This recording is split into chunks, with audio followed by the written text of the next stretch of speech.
আসসালামু আলাইকুম। শুনছেন সংবাদ শিরোনাম। আশুগঞ্জ থেকে অজ্ঞাত বৃদ্ধের মরদেহ উদ্ধার। এখন শুনবেন বিস্তারিত।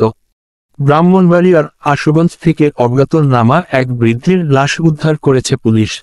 শুক্রবার বিকেল 4টার দিকে উপজেলার স্বাস্থ্য কমপ্লেক্স থেকে পুলিশ বৃদ্ধের লাশ উদ্ধার করে ময়নাতদন্তের জন্য ব্রাহ্মণবাড়িয়া সদর হাসপাতালের মর্গে প্রেরণ করে।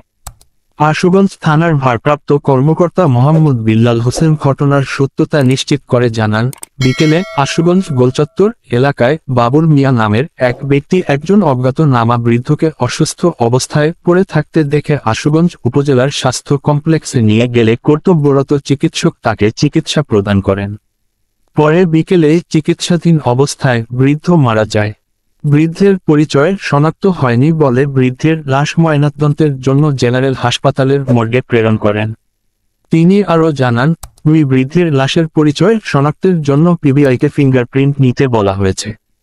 অজ্ঞাত বৃদ্ধের পরিচয় শনাক্ত না হলে ব্রাহ্মণবাড়িয়া বাতিঘর লাশটি দাফন করবে। ব্রাহ্মণবাড়িয়া 24.নিউজ।